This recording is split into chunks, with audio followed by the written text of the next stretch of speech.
네, RPM 98쪽의 602번 문제입니다. 자, 어느 공장에서 생산하는 비누 한 개의 무게는 평균이 100이고요. 표준 편차가 8인 정규 분포를 따른다. 자, 이렇게 좀 써놓고 이 비누를 4개씩 한 세트로 판매한다 그랬으니까 이 4개가 하나의 표본이 되는 거죠. 그래서 표본의 크기 n이 4인 그런 표본들을 뽑았을 때 그 비누 4개의 무게가 392g. 그러니까 이 문제가 다른 문제들과 조금 다른 점이 있다면 보통은 표본을 뽑으면 그 표본의 평균 x바에 대한 얘기를 하는데 얘는 4개짜리 표본을 뽑았는데 그 4개의 무게의 합을 얘기해서 약간 헷갈릴 수 있어요. 자, 근데 비누 4개의 무게가 392g이다 라고 하는 것은 결국 그 392를 4로 나눈 것이 그 비누 4개의 평균 무게가 되는 거잖아요. 그러면 이게 98이 되겠죠? 이 98이 바로 그 x바의 범위가 되는 겁니다. 마찬가지로 416g이라는 것도 비누 4개의 무게의 합이니까 이거를 또 4로 나눠주면 이게 104가 되겠죠? 결국 이 문제에서는 비누 4개의 평균 무게인 표본 평균 x바가 98 이상 104 이하 요렇게 될 확률을 물어보는 겁니다.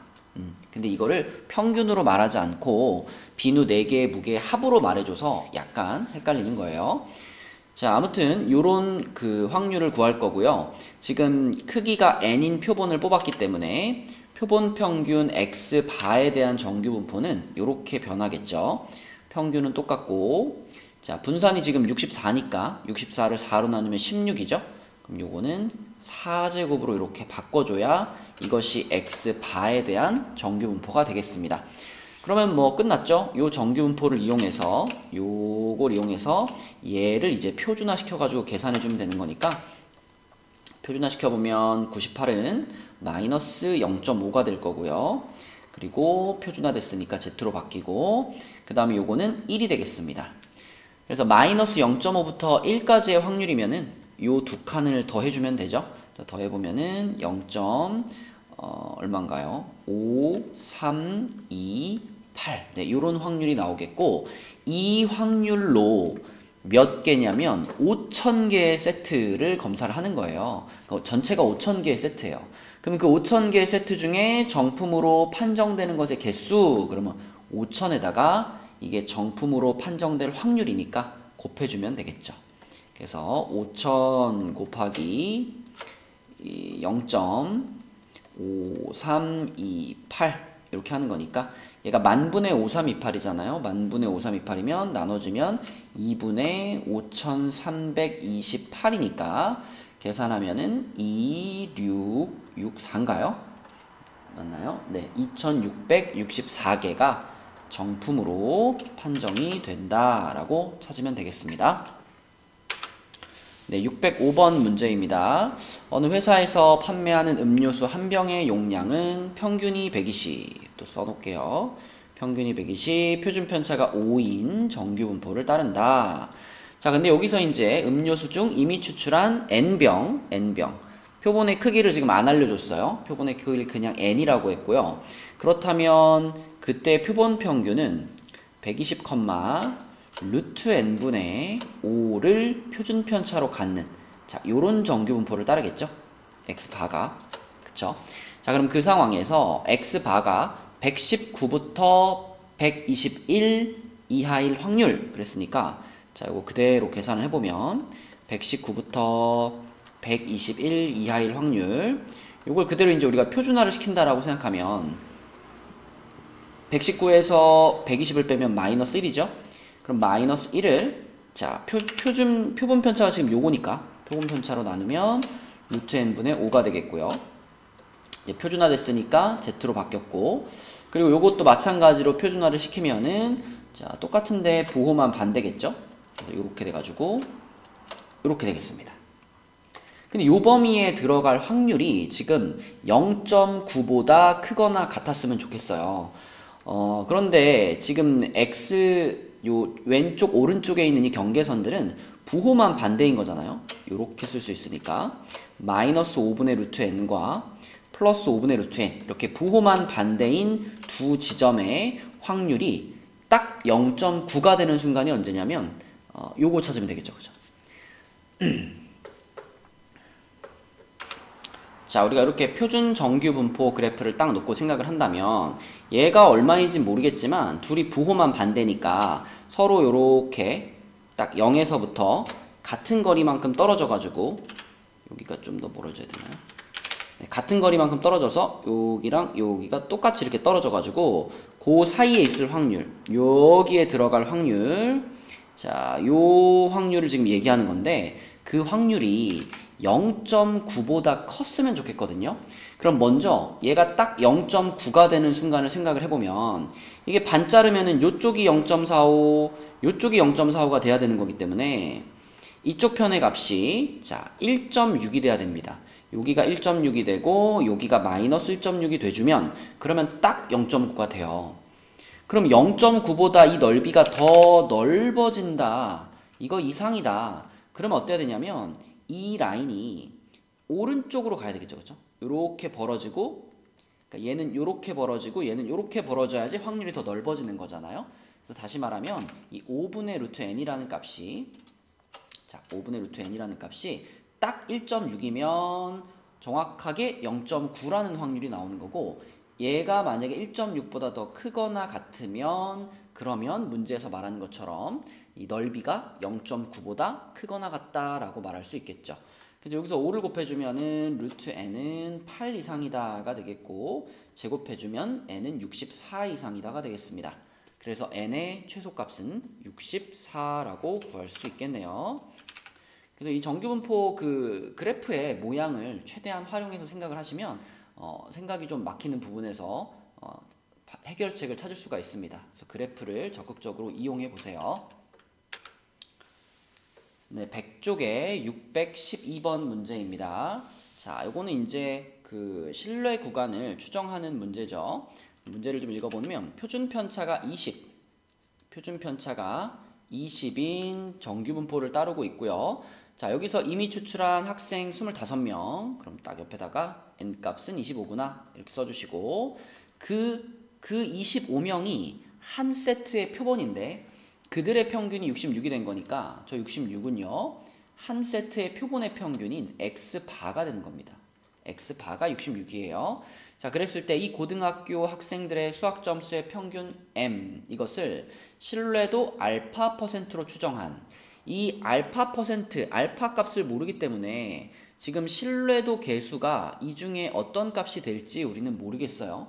신뢰도를 알아야 이쪽 넓이를 보고 요 상수값을 찾을 수가 있는데 지금은 아직 신뢰도 계수는 모르겠습니다. 자, 그러면 이때 신뢰도 계수가 요때의 신뢰도 계수를 K라고 일단 해볼게요. 자, 이렇게 잡았을 때 자, 이 상황에서 이제 신뢰 구간을 찾아보면 66 마이너스 신뢰도 계수 곱하기 루트 n이니까 5분의 가 되겠죠. 또 공식 한번 쓰고 가겠습니다. 표본 평균 마이너스 신뢰도 계수 k 분의 k 곱하기 루트 n분의 시그마. 자, 가운데 모평균이 있고요. 반대쪽은 얘랑 똑같은데 부호만 바꿔준 요렇게 생기는 거. 요게 신뢰 구간을 구하는 식이죠. 요 k 값은 신뢰도에 따라 결정되는 상수고요. 자, 그래서 그걸 지금 쓰고 있는 겁니다. 그럼 여기 시그마 자리에 20이 와야 되겠죠. 그리고 여기 모평균이 들어올 거고 반대쪽은 얘랑 똑같은데 부호만 반대인 이렇게 생긴 것을 써주면 되겠고요. 근데 그렇게 해가지고 신뢰 구간을 추정을 해보니까 신뢰 구간이 이렇게 나왔대요. 58.48부터 73.52까지 이렇게 나왔대요. 그러면 잘 비교해보면 결국 요 값이 지금 얼마가 됐다는 얘기냐면 이게 7.52가 됐다 이런 얘기입니다. 그쵸? 그래가지고 66에다가 7.52를 더해야 73.52가 되니까요. 그래서 얘가 지금 7.52가 된 건데 요 5분의 20은 이제 4라고 약분할 수 있으니까 결국은 4K가 7.52라는 얘기고 그러면 K 값이 얼마인가 나눠보면 K 값은 10 1.88인가요? 1.88. 네, 이렇게 찾을 수가 있겠죠. 그럼 K 값이 1.88이라고 하는 것은 여기 있는 값이고요. 얘는 자, 0.47이라는 넓이를 만들어내는 상수입니다. 자, 근데 우리는 양쪽으로 생각해야 되니까 이쪽으로 0.47, 이쪽으로 0.47 둘이 합치면 넓이는 0.94가 되겠죠. 그러면 0.94라는 넓이는 신뢰도 94%를 의미하니까 자, 답은 94라고 써주면 되겠습니다. 네, 102쪽에 623번 문제입니다. 자, 이것도 이제 신뢰 구간에 대한 문제인데요. 일단 정규분포가 그러니까 모집단의 정규분포가 이렇게 생겼어요. 그리고 거기에서 이제 크기 n이 36인 표본을 이미 추출을 했습니다. 그래가지고 모평균을 신뢰도 96%로 한번 두 번 지금 추정을 해봤는데요. 첫 번째는 신뢰도 96%로 추정을 해봤고요. 두 번째는 신뢰도 알파 %로 추정을 해봤습니다. 그러면 신뢰도 96%는 요 넓이랑 관련이 있으니까 자, Z가 2죠. 그럼 요때는 우리가 신뢰도 계수 K를 2라고 생각을 해줘야 되겠고 요거는 지금 몇 %인지 모르니까 여기서의 신뢰도 계수 K를 잘 모르겠습니다. 자, 그럼 그런 상황에서 이 두 가지 경우에 신뢰 구간을 써보면 요때는 X바 X 요거는 지금 표본 평균이 두 번 아니죠. 그죠? 표본 평균은 하나겠죠? 그럼 표본 평균 하나니까 X바에서 자 마이너스 신뢰도 계수 2죠? 2 곱하기 루트 n분의 6분의 그리고 시그마는 2로 고정되어 있습니다. 이렇게부터 자 똑같이 부호만 바꿔서 이렇게 생긴 거 요게 지금 신뢰 구간이에요. 근데 그 신뢰 구간을 이렇게 말했어요. A부터 B까지 이렇게 말했고 그리고 B-A라는 값에 대한 얘기를 하고 있어요. 그럼 B-A라고 하는 거는 자 요게 A고 부호만 바꿨네요. 이렇게 바꿔야죠. 자 요게 B니까 요 놈에서 요 놈을 뺀 것을 B-A라고 말할 수 있고 그럼 B-A는 자 뒤에 걸 앞에 걸 빼니까 X반은 사라지고 요게 지금 그 3분의 2잖아요. 그럼 3분의 2가 두 개가 되면서 3분의 4가 되겠죠. 그래서 이것을 우리가 신뢰 구간의 길이 이렇게도 부릅니다. 그래서 이 B-A라는 신뢰 구간의 길이는 3분의 4예요. 그럼 요 자리에다가 이제 3분의 4를 넣어보면 결국 D-C가 자 D-C가 얼마가 돼야 되느냐 2분의 1에다가 3분의 4를 곱한 거니까 3분의 2가 돼야 되겠죠. 그런데 이 상황에 이제 신뢰 구간을 써보면 x바 마이너스 신뢰도 계수가 얼마인지 모르겠고요. 자 6분의 2는 똑같죠? 여기도 이렇게 돼가지고 부호만 바꿔주면 되니까 이렇게 자 그럼 이번에도 이제 신뢰 구간의 길이인 D-C는 요거를 큰 놈에서 작은 놈을 빼는 거니까 자 이렇게 빼면 요거는 지금 3분의 2K가 될 겁니다. 그죠? 3분의 2K 그러면 3분의 2K가 지금 3분의 2하고 같아야 되는 거니까 K 값은 1이다 라고 말할 수가 있겠죠. 그러니까 신뢰도 계수가 1이 나왔다는 얘기인데 신뢰도 계수 1이면 요 표준 정규분포표에서 자 Z가 1인 순간을 보면 되죠. Z가 1인 순간의 확률은 0.34인데 역시 양쪽으로 이렇게 하면 이쪽이 0.34 이쪽이 0.34 합치면 0.68 그럼 0.68이 바로 신뢰도로 얘기하자면 68%가 되는 거기 때문에 이 알파 값은 68이다 라고 찾아주시면 되겠습니다. 네, 103쪽에 629번 문제입니다. 자, 이것도 이제 신뢰 구간에 대한 얘기인데 신뢰 구간 중에서도 특히 B-A에 대해서 얘기를 계속 하고 있어요. 이 B-A는 우리가 신뢰 구간의 길이 이렇게 생각할 수 있고 자 얘는 당연히 어떻게 생길 거냐면 2배의 신뢰도 계수 K 곱하기 루트 n분의 시그마 이렇게 생긴 것이 바로 신뢰 구간의 길이를 나타내는 식입니다. 자 그러면 이 녀석을 놓고서 지금 생각을 하는 건데 자 요 놈을 놓고 신뢰도를 낮추면서 여러분 신뢰도를 낮춘다라고 하는 것은 우리가 그 신뢰 구간을 짧게 만들어주면 신뢰도가 낮아집니다. 신뢰도는 내가 추정한 구간 내에 진짜 모평균이 들어갈 가능성, 이렇게 생각하면 되거든요. 그러니까 내가 구간을 좁게 추정을 할수록 이 좁은 구간 내에 진짜 모평균이 들어갈 가능성은 점점 작아지는 거예요. 그래서 구간이 작아지면 신뢰도가 낮아지고 구간이 넓어지면 신뢰도가 높아진다, 이렇게 생각하시면 됩니다. 그런데 신뢰 구간의 길이라고 하는 것은 K가 커지면 같이 커지는 거기 때문에, 자, 여러분 머릿속에 신뢰도를 높인다 그러면 신뢰도 계수 K는 커진다, 이렇게 같이 묶어서 생각해 주시면 돼요. 그럼 지금 1번 신뢰도를 낮추면서 그랬으니까 요 K의 값을 지금 줄이겠다는 얘기죠. K의 값을 줄인다. 그러면서 표본의 크기는 요 놈인데 요 놈은 늘린대요. 그러면 이 전체 값은 어떻게 되겠어요? K 때문에 줄어들고 있는데, 자, 분모에 있는 애가 커지면 얘도 역시 이 전체 값을 줄이는 역할을 하겠죠. 그쵸? 그래서 둘 다 이 전체 값 b-a의 값을 줄이는 역할을 하고 있기 때문에 b-a의 값은 감소할 겁니다. 작아지겠죠? 1번 틀렸고요. 자, 그 다음에 두 번째는 표본의 크기가 일정할 때라고 했어요. 표본의 크기가 일정하다 그러면 이제 n은 건드리지 마라. 그리고 모표준 편차도 당연히 고정이 되어 있는 상태입니다. 모집단은 일정하니까. 그러면 결국 K 혼자 결정하는 건데 b-a의 값이 작아진다. b-a의 값, 그러니까 요거 전체의 값이 작아진다는 얘기는 결국 K의 값이 작아진다는 의미가 되거든요. 다른 게 고정돼 있으니까. 그럼 K가 작아지면 신뢰도는 아까 같이 움직이는 거였죠? 그래서 요 말은 맞다. 맞는 말이 되겠습니다. 자, 그 다음에 3번 b-a의 값은 표본 평균의 값과는 관계가 없다. 보이죠? 그죠? 자, 요거 표본 평균 여기 안 들어가 있잖아요. 표본 평균이 커지든 작아지든 이 신뢰 구간의 길이는 영향이 없습니다. 그래서 맞는 말이 되겠고요. 그럼 2번, 3번이 답이고 4번도 한번 살펴보면 신뢰도가 일정할 때 표본의 크기가 4배가 된다. 자, 보세요. 요 시그마 원래 일정한 거고 K도 지금 일정하다라고 말을 해줬어요. 근데 n에 들어가는 값이 4배로 늘어났다. 그러면 똑같은 식에서 여기 n자리가 4n으로 바뀌었다는 얘기거든요. 그럼 루트 안에 생긴 요 4가 루트 밖으로 나오면 자, 요렇게 되겠죠? 2루트 n이 되겠죠? 2루트 n이 될 거니까 분모에 2가 하나 생기면서 전체 신뢰 구간의 길이는 절반으로 줄어들게 될 겁니다. 그쵸?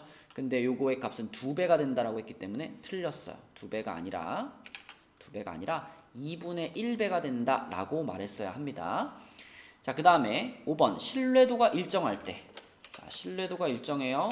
그러면 K값 고정, 얘는 원래 고정. 표본의 크기를 작게 하면 그러면은 요게 줄어든다는 얘기죠. 요게 줄어들면은 분모가 작아지는 거니까 이 전체 값은 증가하는 효과가 생기겠죠. 근데 b-a 값이 작아진다고 말했기 때문에 거꾸로 얘기했습니다. 맞는 것은 2번과 3번 이렇게 두 개가 답이 되겠네요. 네, 630번 문제입니다. 이 문제도 위에 있는 629번과 마찬가지로 요 신뢰 구간의 길이에 대한 얘기를 좀 하고 있네요. 자, 신뢰 구간의 길이 b-a를 우리가 이렇게 쓸 수 있다라고 위에 문제에서 설명을 했고요. 그럼 여기서 신뢰도가 일정할 때 그러면 K 값이 움직이지 않아요. 그리고 모집단의 표준 편차인 시그마도 움직이지 않을 겁니다. 모집단 자체는 고정돼 있으니까. 자, 그럼 그 상황에서 표본의 크기가 요 n자리에 들어갈 값이 16배가 된대요. 그러면 다른 건 똑같은데 요 n자리에 16n이 들어갔다. 이렇게 되는 거잖아요. 그쵸? 그러면 저 16n은 어떻게 될 거냐면 루트 밖으로 나와가지고 4 루트 n분의 시그마 이렇게 바뀔 테니까 결국 4라는 숫자 하나가 분모에 추가가 된 셈이거든요. 그렇다면 신뢰 구간의 길이는 4분의 1배가 되는 거죠. 그래서 4분의 1배가 된다라고 말했으니까 맞는 설명이고요. 자, 그 다음에 니은도 이렇게 신뢰 구간의 길이를 놓고서 생각을 해보면 표본의 크기가 일정해요. 자, 표본의 크기 일정. 요거는 원래 일정. 그 상태에서 신뢰도가 높아진다. 신뢰도가 높아지면은 신뢰도 계수가 커진다라는 뜻이라 그랬잖아요. 그럼 신뢰도 계수가 커지면 그 표본 뭐죠? 신뢰 구간의 길이도 같이 커지는 거죠. 근데 작아진다라고 말했기 때문에 틀렸다. 식으로 봐도 이렇게 생각할 수 있고요. 신뢰도가 높아지려면 내가 추정한 구간 내에 모평균이 들어갈 확률이 커져야 되잖아요. 그러니까 내가 구간을 넓게 설정을 할수록 모평균이 그 안에 들어있을 확률은 커지죠. 네, 그래서 신뢰도가 높아지면 이 구간의 길이는 줄어드는 게 아니라 반대로 커져야 한다. 이렇게 개념적으로도 생각할 수 있습니다. 자, 디귿 동일한 표본을 이용할 때 모평균의 신뢰도 99%와 신뢰도 99%의 신뢰 구간은 95%의 신뢰 구간을 포함한다. 당연히 맞는 말이에요. 동일한 표본을 이용할 때라고 하는 것은 x바의 값이 같을 때거든요. 근데 여러분 알다시피 x바 마이너스 1.96 곱하기 루트 n분의 시그마 요렇게 구성되어 있는 요 신뢰 구간이 신뢰도 95%짜리죠. 요게 95% 신뢰 구간입니다. 99% 신뢰 구간은 요거랑 똑같은데 상수가 신뢰도 계수가 2.58로 바뀌어 있는 거죠. 요렇게 바뀐 거잖아요. 그죠? 그러면 요게 지금 99% 신뢰 구간인데 둘 다 똑같이 x바라는 같은 값을 기준으로 해서 이게 도로도 안 바뀌었네요. 이렇게 그죠? 같은 x바를 기준으로 해서 같은 거리만큼 이렇게 떨어져서 구간을 만들었는데 95%는 요만큼 가서 여기서 잘랐고 99%는 더 많이 가서 이렇게 잘랐기 때문에 99% 신뢰 구간이 95% 신뢰 구간을 완전히 포함을 할 겁니다. 그쵸? 그래서 이 x바 값이 똑같기 때문에 100% 그렇다라고 디귿이 맞다라고 생각할 수 있는 거예요. 만약에 서로 다른 표본을 뽑아버리면 x바의 값이 위에 줄 아래 줄이 다를 수 있잖아요. 그럼 폭은 더 넓더라도 서로 이렇게 엇갈려 있으면 포함되지 않는 부분이 생길 수도 있죠. 하지만 지금은 동일한 표본을 이용한다는 조건이 있기 때문에 x바 값이 똑같다. 이게 전제가 되는 거니까 그럼 무조건 폭이 넓은 애가 폭이 작은 애를 포함한다. 이렇게 말할 수 있겠습니다. 답은 기억 디귿이니까 4번이 되겠네요.